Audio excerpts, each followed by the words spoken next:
The killer had been waiting for the man to arrive. Abraham was a German immigrant in his mid-50s who tended to sleep wherever he found work. He was also a trained blacksmith and had been helping out in the shop owned by Peter Lias Jr. in the small town of Hyde Park, just north of Reading, Pennsylvania. On the night of June 8th of 1916, Abraham Fick returned home around 9 p.m. after seeing some friends and walked through the shadows outside the blacksmith shop on his way to the barn where he slept. And that's when a figure stepped out of the darkness and brought the handle of an axe down hard upon his head. Abraham instantly collapsed. With his victim on the ground, the killer then turned his axe around and proceeded to bring the sharp blade down upon Abraham's neck. Over and over, the axe cut into his flesh and bone until the only thing keeping the head attached were a few strands of skin. Had the killer then buried the body, he might have gotten away with it too. But he didn't. So when the woman who lived across the street woke up the following morning and looked out the window, Abraham Fick's body was easy to spot. The police were called, and moments after arriving to investigate, they found the killer sitting calmly inside the blacksmith shop and mumbling to himself about what he had done. It was the shop owner himself, Peter Lias. But the most terrifying aspect of his story isn't what he did or how he did it. It's why. According to newspaper accounts from that week, Peter had recently suffered a nervous breakdown and sought out the advice of a local man he referred to only as a charcoal burner. Today we would know that man as a practitioner of powwowing, a type of folk magic common among German immigrants in Pennsylvania at the time. Apparently, this healer told Peter that Abraham Fick had been plotting to murder him, and then gave him a book to help guide his decisions and keep him safe.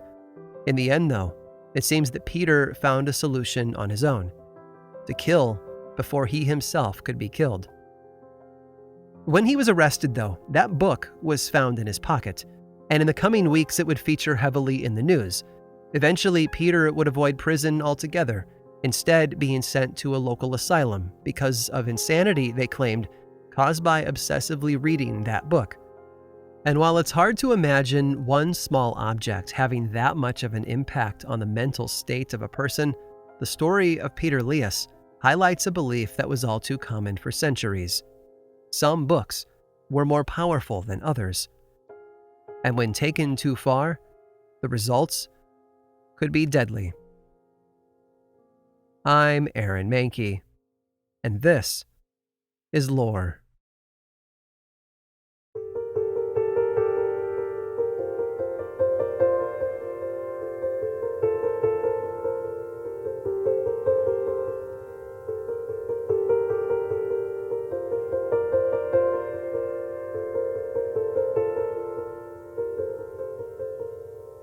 It all started with writing. Today, most of us probably take it for granted, but thousands of years ago, the act of writing things down was revolutionary. Before, cultures had to pass their knowledge on through song and story, memorizing what they could and hoping that nothing would be forgotten. But writing changed all of that. It allowed one generation to pass its collective knowledge on to the next. All of a sudden, humans went from guarding what little they knew to using the writings of the past to learn and then grow beyond. Yes, they are just little characters on the page, but writing is so much more than that. It was our roadmap out of the past. But almost as soon as knowledge began to be compiled and saved, some people began to use that method for documenting something less mainstream than philosophy, theology, or history. They began to write about magic.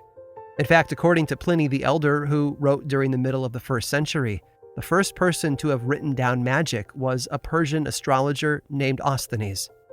And Osthenes was special for a big reason. He accompanied the Persian king Xerxes the Great on his mission to conquer the Greek world. And while Persia lost that war, something that you can see fictional glimpses of in the hit film 300, the trip allowed Osthenes to spread his magical writings to a whole new region of the world.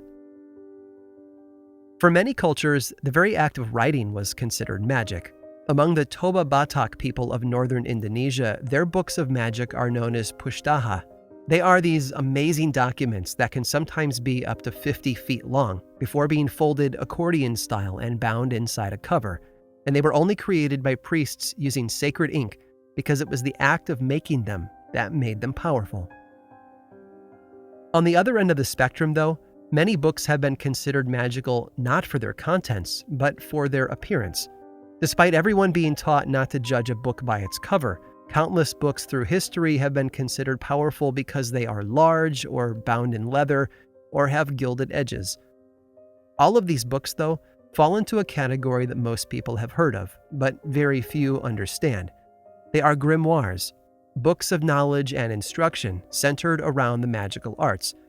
Grimoires aren't magical in and of themselves, but they are said to contain charms, instructions, and recipes for making things that provide supernatural help to desperate people. And it's also important to point out that while we don't exactly know where the term grimoire comes from, most scholars believe it's related to a French word for books written in Latin. And that's a big clue about the perception around these books. In a world where most people couldn't understand a single bit of Latin writing, flipping through them must have felt like exploring the notebook of a magician. Most grimoires contain the same sort of information, too. They were a how-to guide for crafting charms that could protect the user, or help them achieve some of their more basic cravings, like sex, money, power, and finding objects they had lost but wanted back. They weren't books of spells in the Harry Potter sense, but more of a household reference guide for when life got difficult, which was just about every day for most people back then. It's also worth mentioning that during the centuries spanning the Middle Ages and the early modern period, most people couldn't even read these books, and the few who could were often clergy, thanks to the Catholic Church's reliance on Latin. So in the hands of the uneducated, a grimoire was more of a talisman. It represented magic simply by existing. Historian Owen Davies, hands down one of the world's leading experts on the history of grimoires, illustrates this with a small but powerful anecdote. For roughly 1,000 years, an illuminated copy of the Christian Gospels was kept safely inside an abbey in Durrow, a town in central Ireland. But in the 17th century, the abbey was shut down, and the manuscript, known today as the Book of Durrow, fell into private hands. And it was sometime after that when the book was taken out of storage and literally dunked in water. Why?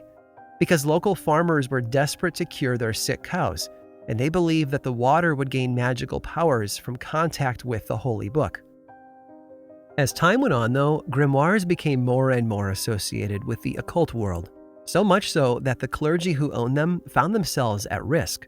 During the various inquisitions of the time, a common charge was possession of books on black magic, and untold thousands of grimoires were burned or destroyed in the hunt for heresy.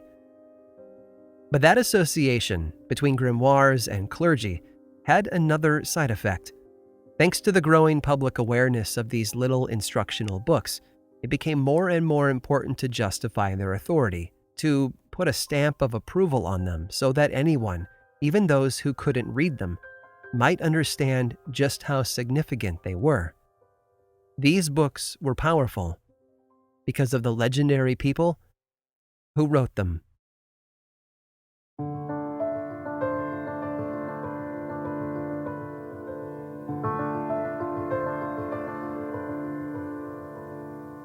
Like so many things, a lot of this can be traced back to Egypt.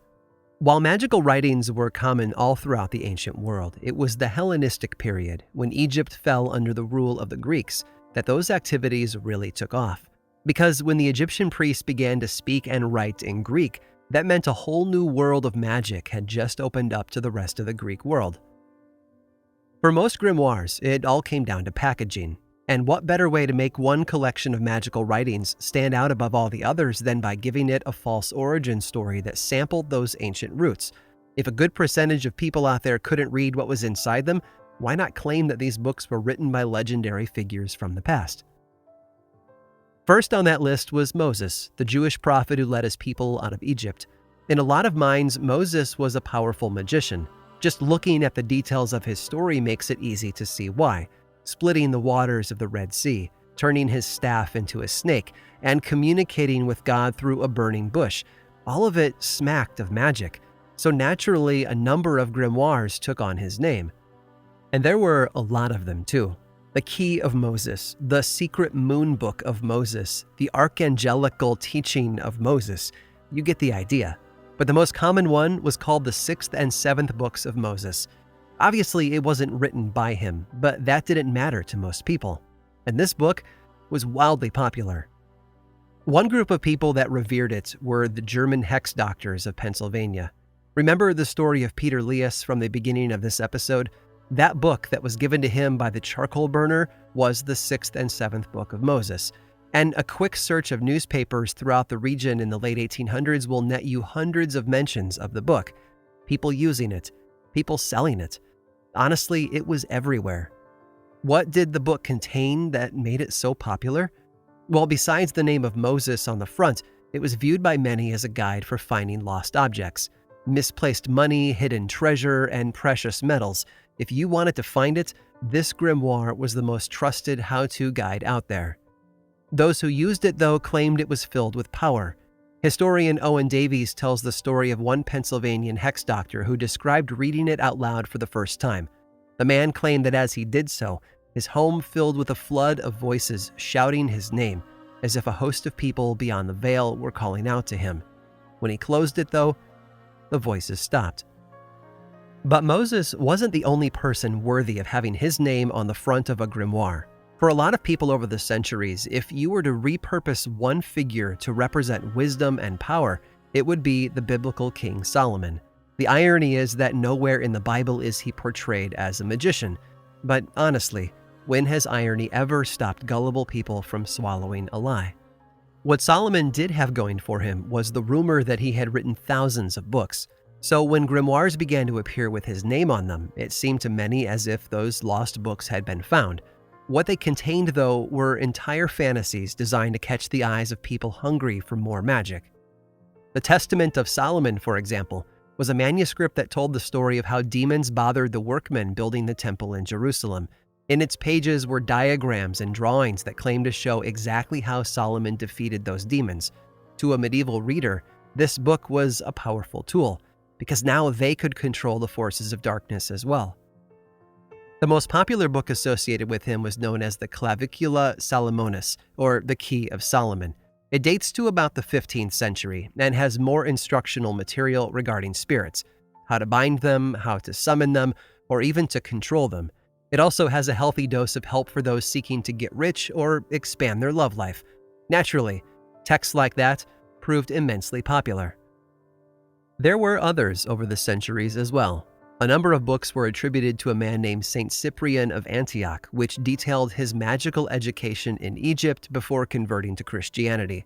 To this day, some people in Armenia still wear scrolls of Cyprian as charms around their necks, while others still recite prayers in his name. And then there is the Picatrix, which, despite how it sounds, is not a Pokemon character. Thought to have originated in Spain in the 11th century, the Picatrix was written by an Arabic scholar. After the book was translated into Latin a century later, its popularity exploded. And it's easy to see why. The Picatrix was essentially a how-to guide for making talismans, physical charms that people would wear that were thought to have magical powers.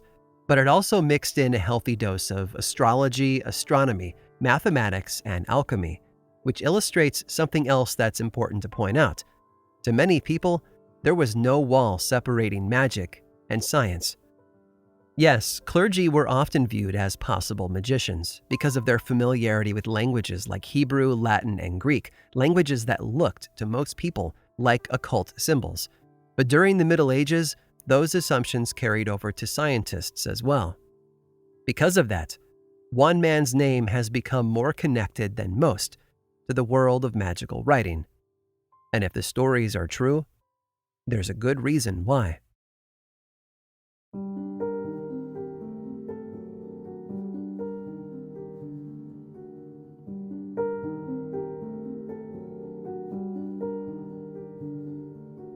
His name was Michael Scott. No, I'm not about to pitch you my office reunion script. That was his real name. He was born in Scotland sometime around 1175 and then traveled abroad for work and study, so it makes sense that the world would come to know him as Michael the Scot, or just plain old Michael Scot. Scholars have made guesses for years about where Scot was educated. Some say Oxford, while others believe it might have been Durham. But in the end, these are all just theories. All we can say for sure is that he received an education that gave him the skills to read and write Latin, opening up the worlds of philosophy and science to him. And that's about all we know about his roots. The first time he actually shows up in the public record is in Spain in the year 1217, when he completed his translation of an Arabic book on astronomy known in English as On the Sphere by Alpetragius. It's also during his time in Spain that he's said to have made a prediction about his own death. Supposedly, a tiny stone would fall from the sky and strike him on the head, prompting him to have a metal cap made, something he was said to wear every day after that. He then pops up in Italy in 1220, going on record, of all things, to settle a mathematical dispute between two neighbors. After that, more movement. A few years later, we find him connected to Pope Honorius III, which eventually led to a few church jobs back in England. But in 1227, he was back in Italy, and this time his powerful friend would be of the more worldly kind, the Holy Roman Emperor, Frederick II. Now, Frederick was an interesting guy. Despite the title of Holy Roman Emperor, he was publicly not a Christian. It was a position that earned him a reputation as an evil man, and that attracted all sorts of scandal and rumors. And fueling those flames was one clear fact: Frederick was a man of science. For example, Frederick actually brought Egyptian scholars to Italy to help him develop a way to incubate ostrich eggs using the heat of the sun. And he not only employed Michael Scot as his court astrologer, but also Leonardo Fibonacci, the famed mathematician who's responsible for just about every challenging math course you ever took in school. Frederick's court was a court of science, and in a time when science and magic occupied the same mental space for most people, that got the general public whispering. And it didn't help that Scot had trained in a place that was practically synonymous with magic: the Spanish city of Toledo. Toledo in the 12th century, for lack of a better analogy, was Hogwarts. Historian Owen Davies says it best: clergymen seeking instruction found the liberal arts in Paris, the law in Bologna, medicine in Salerno, and demons in Toledo. The city and sorcery were so intertwined in people's minds that, for a very long time, a common term for magic itself was Scientia Toletana, the knowledge of Toledo. And in a lot of ways, this was Michael Scot's alma mater.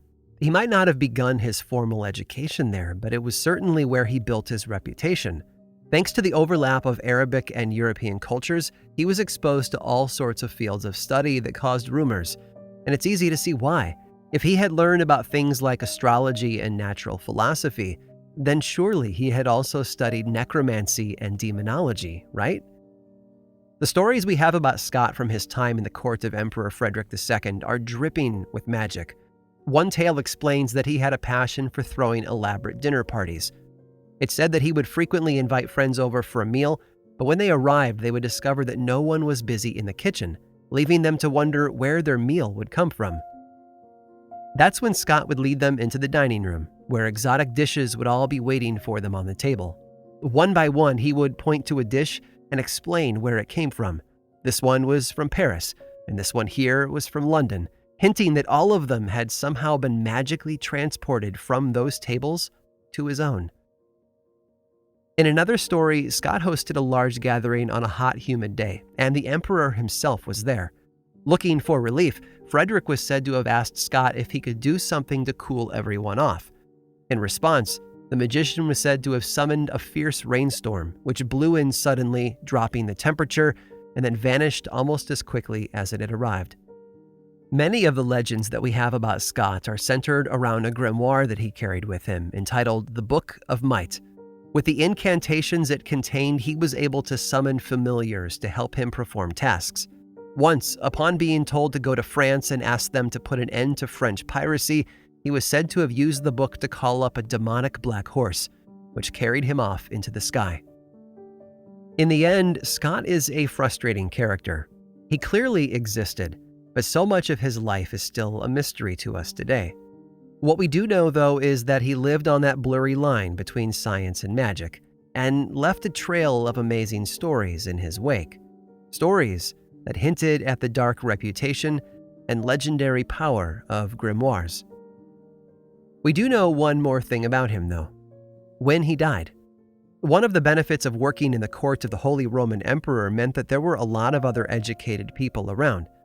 In 1236, the court poet Henry of Avranches recorded in one of his poems that Scott had recently passed away, and he makes sure we know who he's talking about by describing Scott as someone who revealed hidden secrets through the use of numbers and stars.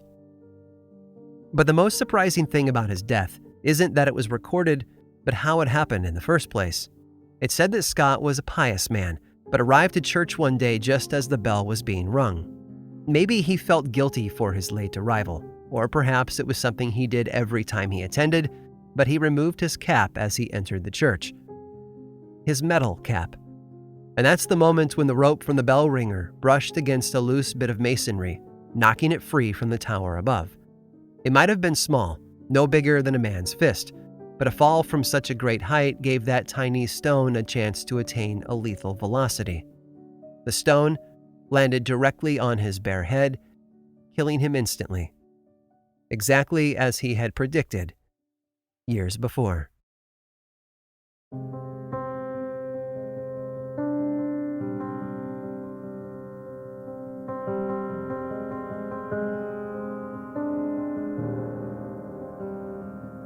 Knowledge is power. I know it's a phrase we've all heard once or twice in our lives, but it's often more true than we realize. The more we know, the more possibilities open up to us, and everyone wants to grow beyond the life they're living in some way, shape, or form.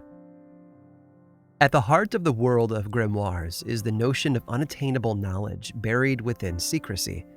I know it sounds like a convenient argument, but for a really long time, the very fact that people could not understand these books was what convinced them that they were powerful and valuable. Surely, something so mysterious and esoteric must be hiding life-changing secrets. All you need to do is read the Da Vinci Code to get a crash course in all of that. The written word, some say, can be a hiding place for secret knowledge, and anyone clever enough to tease it out might be able to rise above the rest. It's an attitude that hints at recognition of our human limitations and our deep desire to gather tools that might ward off the most dangerous types of threats against us. But with secret knowledge also comes fear. People have wondered for centuries exactly what might go wrong if someone played with the Pandora's box of magical writing. Book burnings, inquisitions, and social pressure have all been used to suppress interest in these books. After all, you can't believe something like that is dangerous without also believing it's true. But in doing so, they've missed something important. Grimoires were the sort of books that attracted lovers of learning across all areas of science and philosophy, and the sort of mental gymnastics and high-level translation work that was required to read them ended up equipping brilliant people with the tools to push society forward. And Michael Scott was one of them. The works of Aristotle are a great example. His surviving works span a wide assortment of topics, from politics and philosophy to physics and ethical studies. And if it wasn't for Michael Scott's translation of Aristotle's writings, medieval Europe wouldn't have had one of its cornerstones of knowledge. The irony is, after many long centuries, it was Scott's own writings that were in danger of vanishing forever. As recently as the 1930s, it had become almost impossible to read all of his work in one place. In fact, it was a common complaint among scholars of medieval history that someone should take the time to gather the few manuscripts that still existed and compile them into a new critical edition. So a German scholar took up that challenge. His name was Hans Meyer, and he gathered most of the remaining Scott manuscripts into his workspace to begin building that master edition. The writings of one of the most famous and infamous medieval scientists and magicians would finally have their chance to shine. The trouble was, Meyer had left Germany for the safety of London to do his work. Safety because Germany had fallen under the spell of a Nazi dictator, and war had broken out all across Europe. As far as Meyer was concerned, London was far enough away to stay out of danger. but he couldn't have been more wrong. In 1940, Nazi Germany began the Blitz, a bombing campaign against the United Kingdom. German bombers dropped their deadly cargo on cities and targets all across the country in hopes of destroying key military assets and the British morale. But there was one other casualty in all of that: Michael Scott. You see, in 1941, a bomb landed on the house that Hans Meyer was living and working in, killing the scholar and destroying everything inside. Every single Scott manuscript that he had with him at the time was lost, including his own translations of those valuable documents. When his house was searched for survivors, all that was found were a couple of torn pages scattered on the floor. Of course, the search and rescue team didn't know what they were, and so they simply walked through the papers, leaving a shoe print on them as if they were nothing more than trash. In the end, that's the double-edged sword of the written word. Yes, it has allowed those who came before us to record all they know and believe, which could be handed down to the next generations. But it also puts that knowledge in a precarious situation. Whether it's recorded on stone, paper, or the latest in digital technology, nothing is ever permanent. And once it's lost, it's gone forever.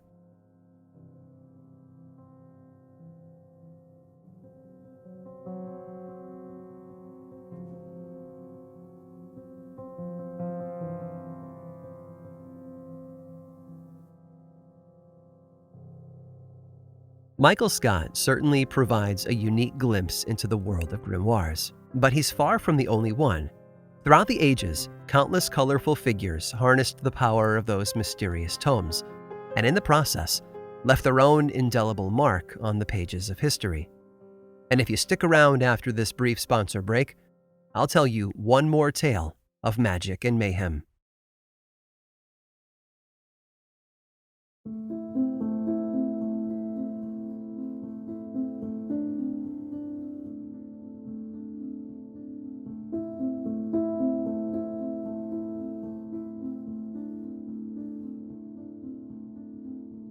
She was a gold digger. I mean that in the most literal sense possible, though. She actually led a team of men who dug for gold. But there was so much more to Hannah Heatherly than just that. Hannah lived in the little village of Lititz in central Pennsylvania toward the end of the 19th century. She was known as a healer and a wise woman, and folks traveled from far and wide to seek out her services. It might be something as frightening as a sick child, or as benign as a lost wallet. But no matter what the people needed, they believed that Hannah Heatherly could help them with it. Hannah was a known practitioner of powwowing, that old Pennsylvania Dutch mixture of folk magic, religion, and homebrewed medicine. So it made sense for her to treat people with physical ailments.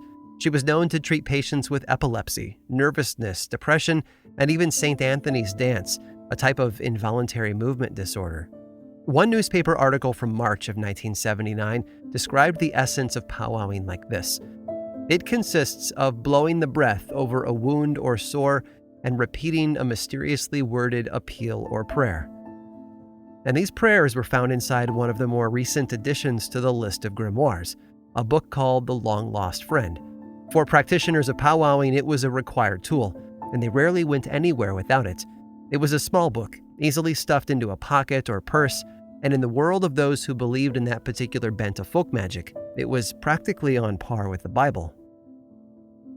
Hannah lived about 4 miles outside the village, in a small log cabin just off the muddy road. Behind the tiny house was a small hill covered in boulders and trees, and off in the side yard was a kennel where she was said to keep a pair of large black dogs. And roaming all over the property, of course, were a few black cats. I guess my point is this: if ever there was someone perfectly set up to look like a witch, Hannah Heatherly was it. Sometime in the winter of 1878 to 1879, Hannah claimed to have a number of odd dreams. In one of them, she was pulled from her bed by some powerful, invisible force and carried to a nearby mill. Once there, a voice cried out, "Dig here, and you will find money that was once stolen and then hidden away in secret." The following night, the dream happened again. Hannah tested the signs by performing rituals that might help her, and each time she claimed that the evidence pointed toward gold. So she told a handful of her regular customers about the dreams, and a few of them offered to help. According to her, most of them were sons of wealthy local tobacco farmers, most likely looking for a way to become as rich as their parents without the years of hard work, of course. So Hannah drew up a list of 24 locations where she believed gold had been buried, and then went to retrieve a special charm book that she kept hidden away. It was an old book, written in German, that she had inherited from her grandfather, and to keep it safe, she tended to wrap it in oiled leather and bury it beneath her ash heap. It was described by one witness as filled with text in red and black inks, red for the blood of good spirits, and black for those of bad, and it was filled with all sorts of charms and prescriptions. It was called the 6th and 7th Book of Moses. Their expeditions worked something like this. Hannah would lead a team of diggers to a particular location, and the ritual would begin. No one was allowed to utter a word, and digging would carry on for hours in utter silence, lest the spell be broken. They would dig a hole in the earth 6 feet in diameter and 6 feet deep, and then Hannah would climb down inside it. Then she would place a special piece of parchment on the dirt at the bottom, all covered in weird occult symbols and diagrams, and then pull a device out of her bag called an earth glass. It was supposed to allow her to see the treasure beneath the ground, and as long as they remained silent and did everything right, that treasure would slowly rise up toward them. Once, the diggers claimed that they all saw exactly that begin to happen. A large iron chest slowly emerged from the ground, like a whale surfacing for air. But the sight of it was almost too amazing to believe, and one of the workers muttered an exclamation out loud. Instantly, the chest began to sink back down, and despite a number of them scrambling to catch it, it slipped away. For weeks upon weeks, Hannah led her team of followers all around the region, almost always at night, digging for buried treasure. Countless newspaper articles were published of their adventures, and a handful of reporters even showed up on her doorstep to ask her all about it. But as far as the historical record tells us, they never found a single thing. Hannah's treasure hunt does teach us something powerful about hidden secrets and forbidden knowledge, though. We might not always be able to find what we're looking for, but we'll never know unless we dig.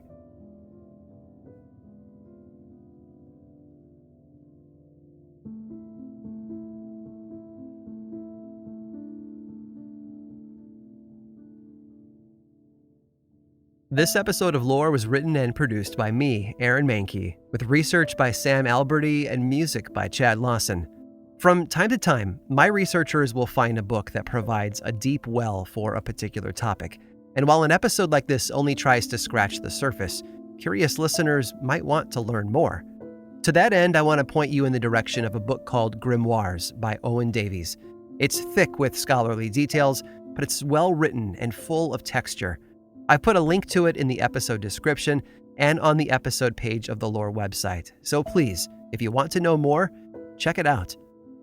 Lore is also much more than just a podcast. There's a book series available in bookstores and online, and 2 seasons of the television show on Amazon Prime Video. Check them both out if you want more lore in your life. I also make 2 other podcasts, Aaron Mahnke's Cabinet of Curiosities and Unobscured, and I think you'd enjoy both. Each one explores areas of our dark history, ranging from bite-sized episodes to season-long dives into a single topic. And you can learn more about both of those shows and everything else going on over in one central place, grimandmild.com. And you can also follow the show on Twitter, Facebook, and Instagram. Just search for Lore Podcast, all one word, and then click that follow button. When you do, say hi. I like it when people say hi. And as always, thanks for listening.